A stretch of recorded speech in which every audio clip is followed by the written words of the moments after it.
Hello, bienvenue aujourd'hui pour une nouvelle exploration. Aujourd'hui, je vous emmène dans les fortifications de la Première Guerre mondiale, 1914-1918. Vous allez voir des tunnels, des positions incroyables. Je suis avec M-Explore, que vous connaissez déjà. J'ai fait quelques vidéos avec lui, super cool. Et aujourd'hui, de nouveau Jérémy, mon abonné, qui a de nouveau voulu venir avec nous pour faire cette expo de fou. Et regardez-moi cette vue qu'on a depuis le Mont Vuilly. Ça vaut la peine, hein? La vidéo juste après, en fait, vous savez déjà l'intro.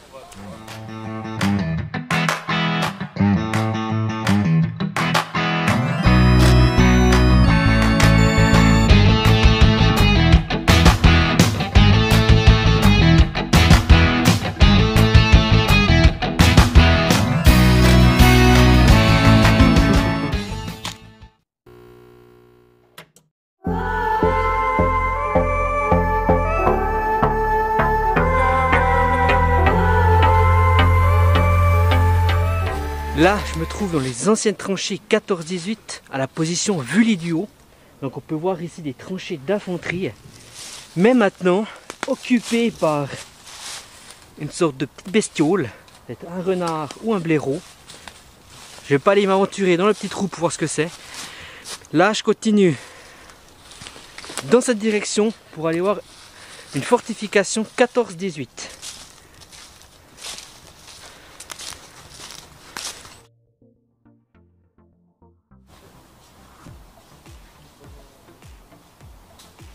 Donc ici je me trouve devant une fortification 14-18 avec une petite casemate. Parce qu'on peut voir la différence entre un bunker et une casemate de 14-18, c'est l'épaisseur du béton. Il n'y a pas de meurtrière comme dans les autres bunkers, comme les bunkers de 39-45. Regardez-moi ça, elle est super chouette. Là on tombe encore sur une fortification 14-18. Celle-ci, on peut accéder à l'intérieur. Donc vous voyez, c'est vraiment rudimentaire.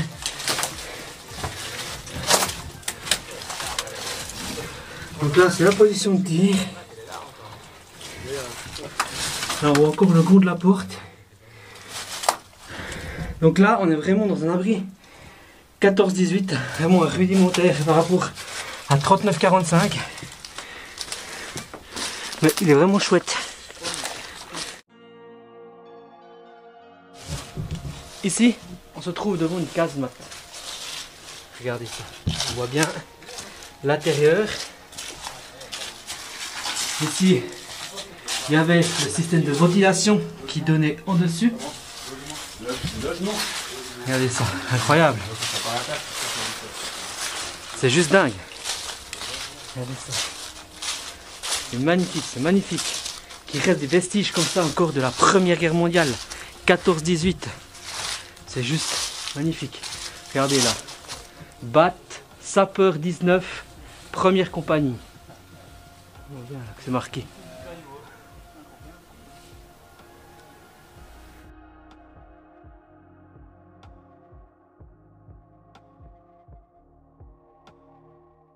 Là, on se trouve devant une galerie.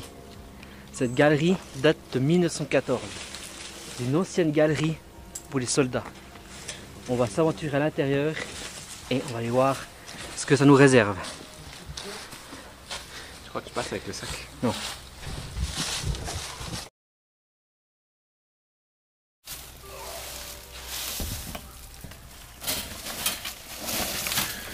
Donc vous voyez que ça fait un moment que ça a été forcé.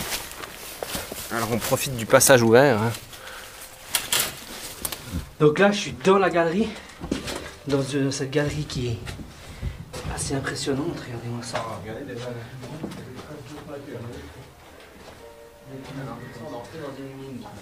C'est juste dingue, on se croirait dans une carrière souterraine, une mine. C'est un truc de fou. Là on voit des vestiges de bois. Il y a un puits qui monte là. Ouais. Alors ça c'est les traces du premier. Ici on voit cette montée. C'est l'ancienne galerie qui allait direction le poste d'observation, mais qui est maintenant comblée. Regardez-moi la distance de cette galerie, quoi. Donc là, on continue dans cette galerie, regardez-moi ça. Truc de dingue.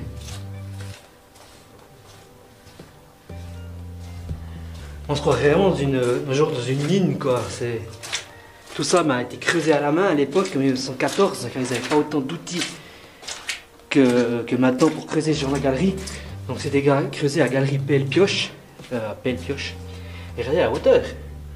C'est pas comme si c'était bas, quoi.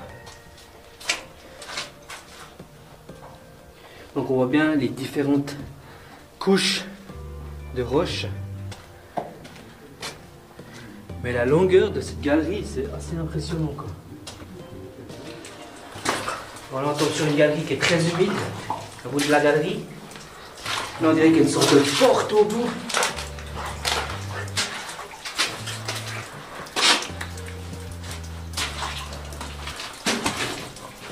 Putain, c'est dingue, il y a une échelle là, il y a un puits là. Oh, Dieu, joli. Regardez-moi ça. C'est pour le pot d'observation qui était comblé en haut, mais juste magnifique.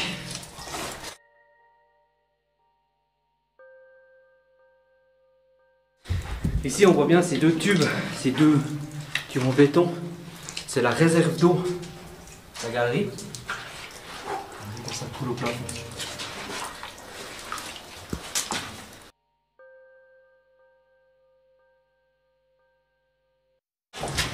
Donc là, on continue encore dans une autre galerie.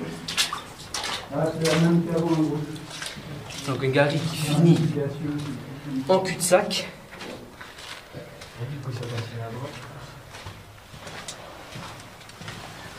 On voulait continuer de creuser en fait. On voit bien derrière moi cette galerie qui finit en cul-de-sac. Il y a une autre galerie qui partait de l'autre côté, qui est plus ou moins le même genre de galerie qui finit également en cul-de-sac.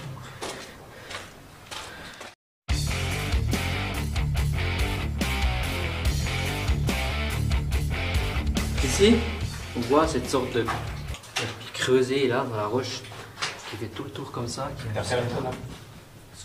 de souci. Et puis la même chose de l'autre côté qui part ici et qui vient jusqu'ici. À savoir ce que c'était en fait à l'époque, peut-être une porte, une sorte. Il y en a une autre exactement ici à 1 mètre plus loin. Est-ce que c'était pour combler? Est-ce que c'était pour mettre une porte ou mettre une sorte de pilier pour. Telle est la question.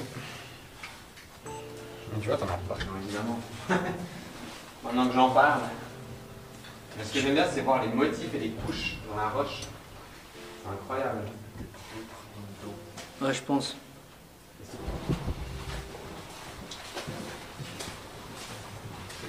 Incroyable.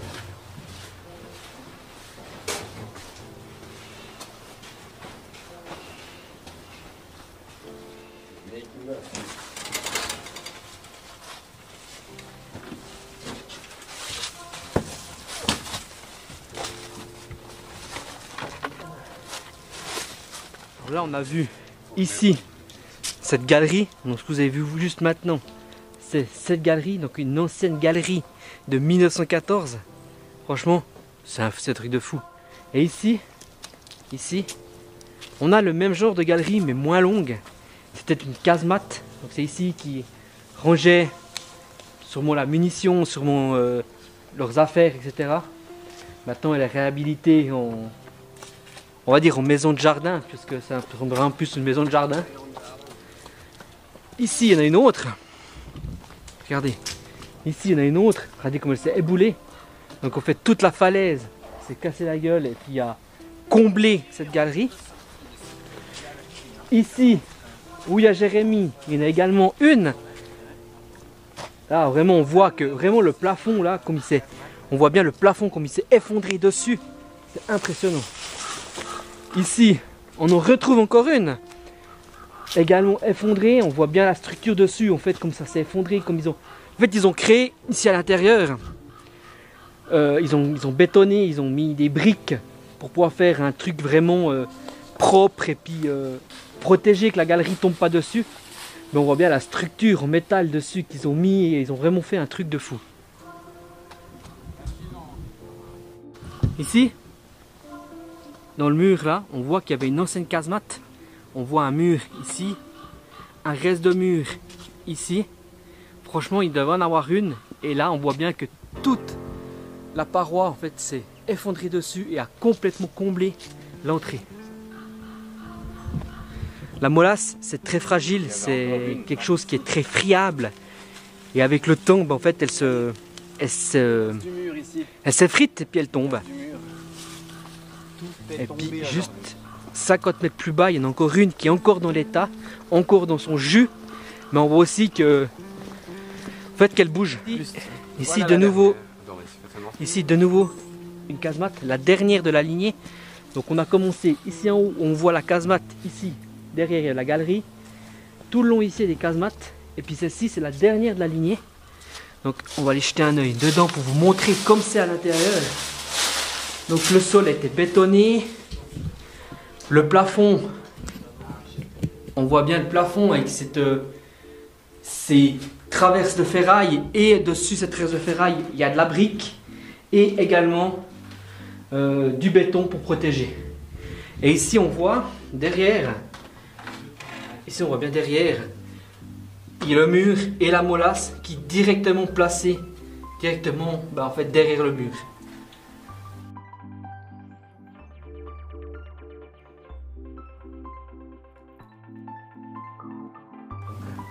Là je me trouve sur un nouvel ouvrage. Un ouvrage de 1914, mais celui a la particularité d'avoir été utilisé pour la Deuxième Guerre mondiale pour faire de l'observation aérienne. Il avait un poste d'observatoire. Ici on voit bien encore sur le meurtrier, une petite meurtrière de 1914 qui était utilisée bien sûr en 1939-1945 pour pouvoir protéger éventuellement le barrage de Cudrefin-Valamand. Donc c'est important de savoir que ici, ce bunker a été réutilisé, peut-être même agrandi en 1939 pour la Deuxième Guerre mondiale.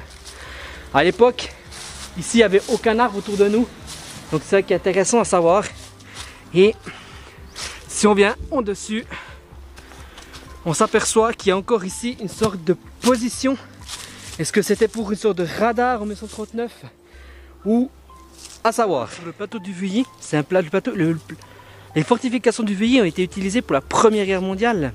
Ensuite, en 1939, ils ont déplacé le barrage plus à l'ouest. Et c'était vraiment le premier barrage. En 1914-18, c'était vraiment important, un barrage important qui protégeait tout le plateau ici, le plateau Latiel, le canal Latiel, le canal de la Broye, et de l'autre côté, tout le plateau Fribourg, lac de Morat.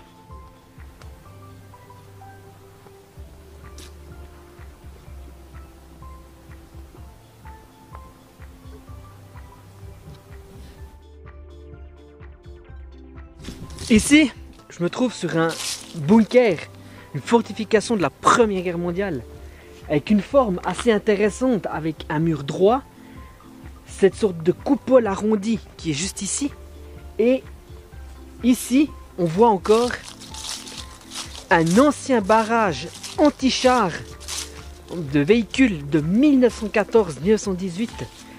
C'est vrai, c'est le vestige des barrages anti-char. C'est super intéressant.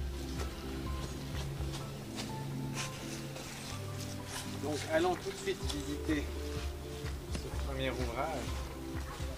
En fait... Là, je vais me diriger dans cette fameuse galerie, dans ce fameux bunker, pardon, et on va aller voir à l'intérieur ce qui se passe. On va aller voir l'intérieur de cette casemate, l'intérieur de cette position. Donc, c'est hyper intéressant. Regardez-moi ça, et la classe. Donc là, je me trouve dans la casemate. Donc, comme je vous ai dit avant, 1914-1918. Regardez-moi cette classe. Parce que c'est trop beau. Et ici, on retrouve une porte. La porte blindée de l'époque. Avec une sorte de double Magnifique. Un accès bien sûr depuis ce côté et un accès de ce côté avec ces petits criniers de tir qui sont vraiment chouettes, qui donnent à 180 degrés. Ce qu'il faut savoir, c'est que cette position n'a pas été utilisée pour la Deuxième Guerre mondiale, uniquement Première Guerre. Et ça, c'est vraiment chouette de voir encore actuellement des vestiges comme ceux-ci. C'est dingue.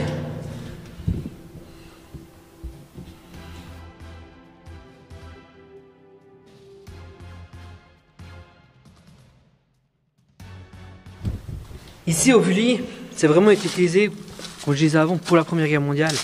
Et il y a différentes fortifications d'un peu de tous les genres. Des casemates, des bunkers, des positions de mitres, etc. Et même des galeries. Donc ça vaut vraiment la peine, quoi. C'est incroyable.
Ici je me trouve devant des casemates, donc des casemates 14-18 toujours, comme les 90% qui auraient du national ici, du Vully. Donc regardez, à l'intérieur il y a de nouveau ces demi-tubes en tôle. Et franchement c'est vraiment historique, ça c'est vraiment un truc qui fait partie du patrimoine suisse, fait partie de notre histoire de guerre en Suisse. Et il faut vraiment le protéger, il faut qu'il soit découvert un maximum en fait. Ici de nouveau deux casemates, deux petites casemates avec à l'époque il y avait des portes bien sûr. Leur utilité, on ne la sait pas vraiment car c'était vraiment à l'époque utilisé pour une fonction. Et celle-ci, c'est une simple petite casemate comme celle-ci. Et à l'intérieur de ceci, là il y a de nouveau une galerie. C'était pas haut, hein. Je fais 1m70, 1m72. C'est vraiment pas haut. Ouais, c'est dingue. Hein. Je touche le plafond avec la tête. Ouais. J'ai dit la même bêtise qu'à Furs. Puis là, une nouvelle petite pièce à côté, la même taille que celle-ci qui est ici, à peu près. Mais non, ça n'a pas fini. Donc, est-ce que l'utilité avait une utilité de rangement? Est-ce qu'une utilité pour que les hommes puissent se reposer? À savoir, franchement, c'est intéressant. Là, je me trouve dans la tranchée d'époque et on voit comment ils faisaient ce genre de tranchée avec des rondins en bois et des piliers comme ça pour pouvoir se protéger d'un éventuel éboulement. Là, il y a MXLore qui est en train de faire des cascades derrière moi. Il fait des cascades de photographes. Franchement, ça, vous vous rendez pas compte que c'est important. Et là, je me trouve dans une position pour deux mitrailleuses, donc d'époque. Regardez-moi cette classe. Là, on fait le tour de la porte. Bien sûr, c'est pas une porte d'époque, mais les portes ressemblaient beaucoup à ça. Et là, on a deux positions pour des fusils mitrailleurs. Donc, une position ici qui donnait sur le plateau juste ici en dessous. Et le poste d'observateur.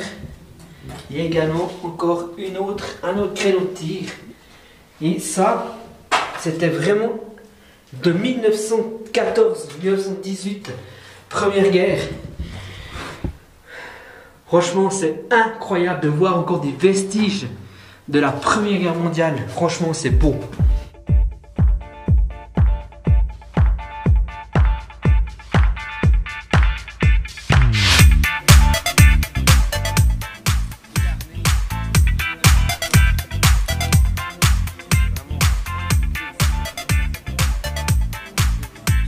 ici, le réduit Vully avait plusieurs fonctions. La première fonction était de protéger tout le côté ouest de la Suisse, tout le plateau, mais également c'était la deuxième position au cas où la première était débordée, qui était plus au nord.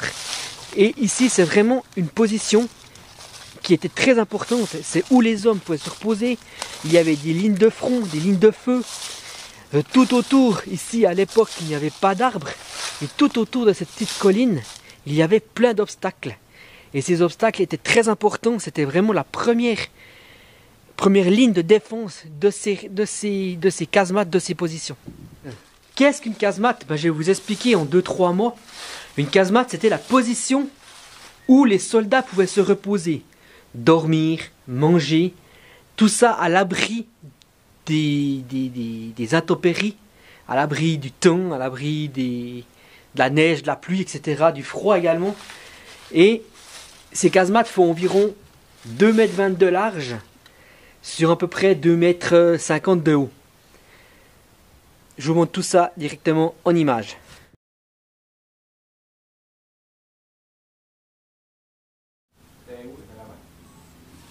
Donc là, je me trouve dans une casemate.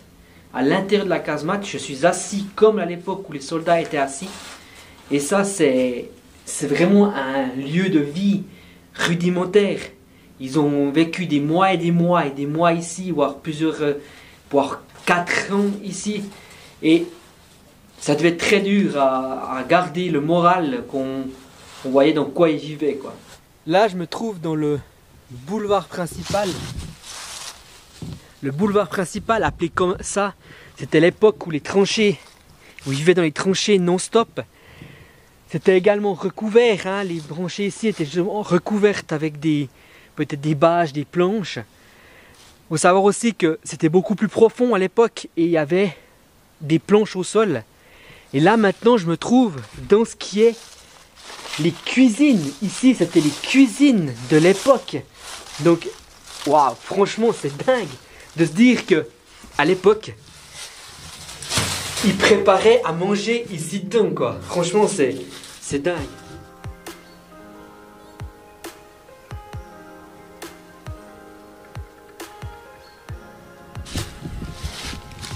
Ici, derrière moi, se trouvait le réservoir d'eau de toutes ces casemates. Ça, c'était le réservoir d'eau de toutes ces casemates. Et c'était vraiment le seul poste d'eau de toutes ces casemates ici autour. Franchement, c'est un truc de dingue, quoi. Il n'y a pas d'autre mot, c'est un truc de dingue. Ici, dans cette casemate, c'était une casemate qui était très importante, car c'était la centrale téléphonique de tout le système de fortification de la région.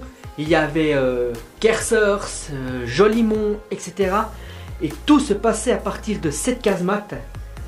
Franchement, vous imaginez à l'époque, ici, il y avait toute une centrale téléphonique où on pouvait appeler des bunkers et des fortifications qui étaient à 10-15 km de cette position.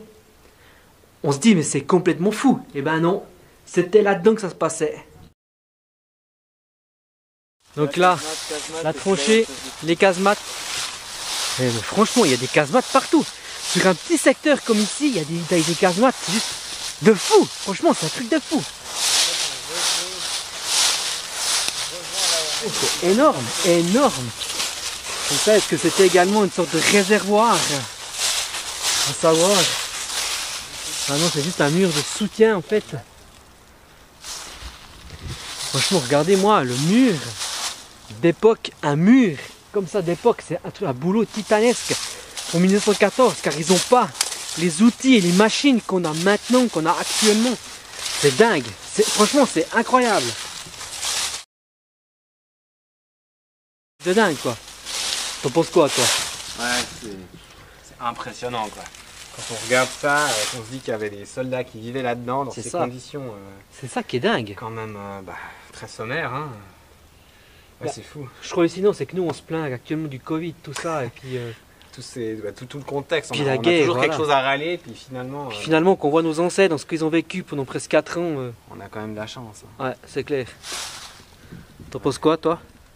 Sympathique à voir, ils se ressemblent tous, mais ils sont tous un peu différents quand même. Dans des états différents. T'aurais vécu ici dedans toi pendant 4 ans? 4 ans c'est long quand même. C'est long hein. C'est Bon, dur. franchement, en ermite, là, s'il faut vivre, tu t'aménages un peu Ouais. le truc, ça peut le faire, Tu mets un jacuzzi. Mais tu prends le gros, tu choisis le gros réduit. La grosse casemate. Ouais, franchement c'est dingue. Minimum, c'est le caclon à fondu quand même. Hey, la raclette. Moins large. Waouh. Voilà. Donc là,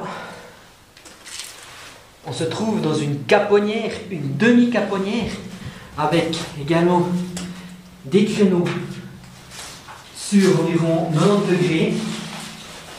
Et voilà ce qu'ils voyaient à l'époque.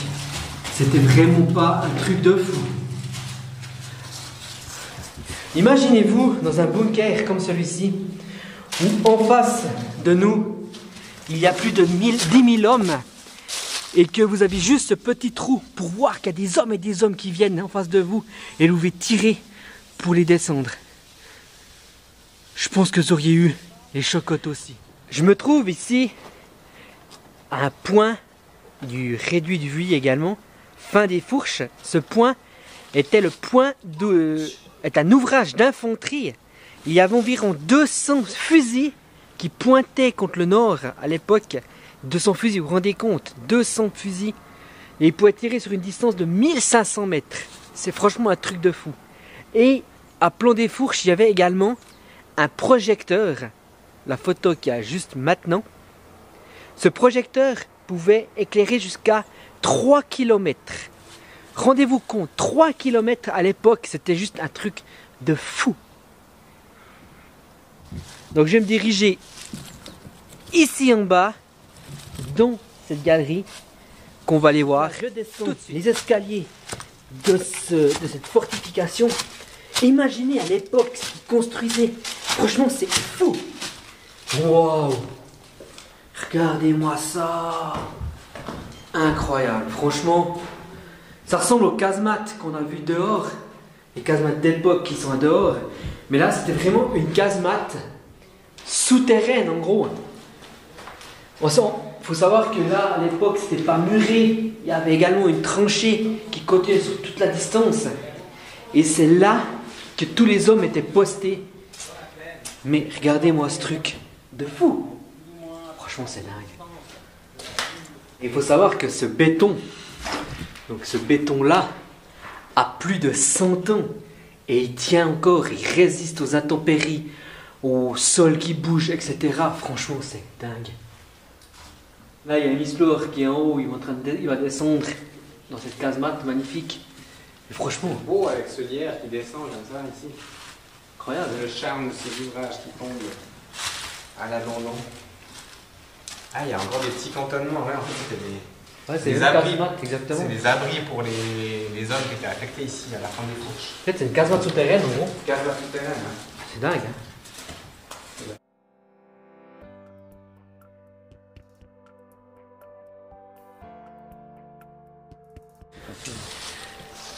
Le plan des Fourches qui se trouve dans cette direction là-bas était relié au réduit du Vuilly qui est ici en haut, à environ 150 mètres plus haut, par une tranchée qui se trouvait plus ou moins dans ce secteur ici où je me trouve.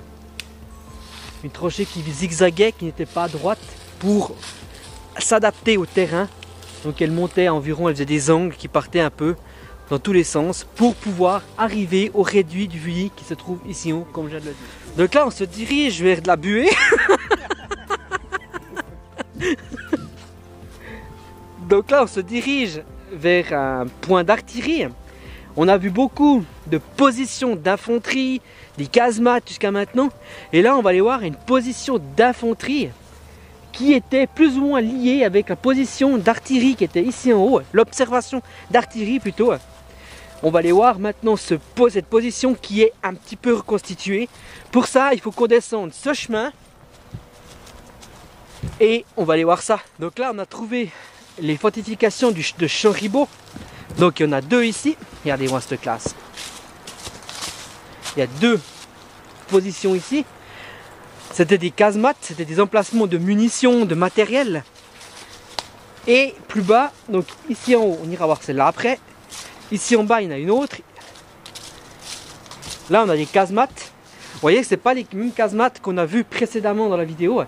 C'est des casemates carrées, vraiment rectangulaires, à peine plus petites que les autres. Mais ça reste des casemates, donc assez impressionnant. Là, de nouveau, les mêmes positions qu'on a vu en dessus. Après la casemate, il y a de nouveau les deux mêmes fortifications qui donnaient des abris de troupes. À savoir, je pense qu'ici il devait y avoir un canon ou un truc comme ça pour pouvoir tirer. Et ça, c'était les abris des troupes entre les tirs.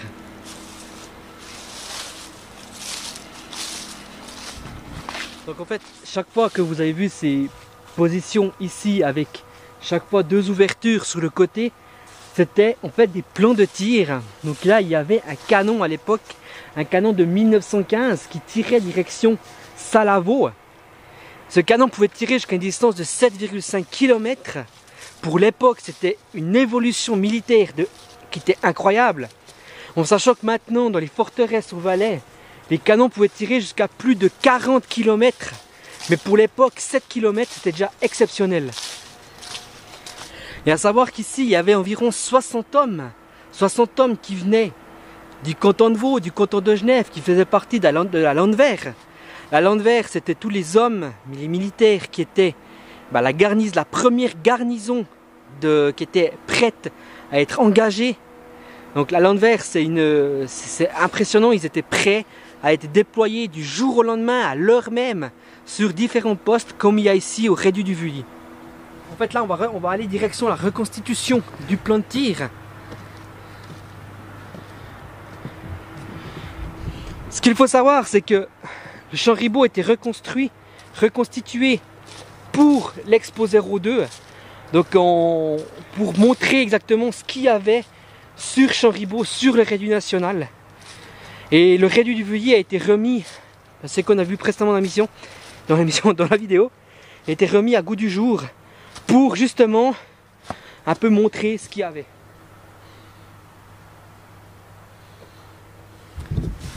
Donc ici, on se trouve toujours à champ Ribot, on se trouve dans une reconstitution d'une place de tir du canon. Donc le canon était posté ici au sol et le canon donnait à ras le sol ici, plus ou moins dans cet angle. Il faut imaginer qu'il n'y avait pas d'arbre en face de nous, mais il tirait dans la direction Salavo, direction Morat, sur une distance de 7,5 km. Et de chaque côté, on voit nouveau ces niches. Ce sont des niches à munitions. Donc c'est là qu'ils mettaient la munition, les obus du canon. Donc franchement, c'est super intéressant de voir. Et puis vous voyez, regardez là, on voit compagnie 11 artillerie à pied. Et on voit le drapeau vaudois et le drapeau genevois en 1915. Et c'était la Landwehr qui a été placée ici au tout début en 1915 pour protéger en fait tout ce secteur qui a ici autour, tout ce que vous avez vu et tout ce que vous allez encore voir dans la prochaine vidéo.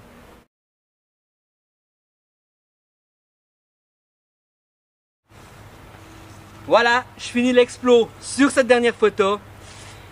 On a fait une explo de fou, on a vu des fortifications de la Première Guerre mondiale, du Réduit du Vully, mais on n'a pas tout vu. Il y aura un deuxième épisode prochainement, on n'a pas encore prévu de date, mais on sait qu'on va revenir sur site. On a vu aujourd'hui des fortifications, des tunnels.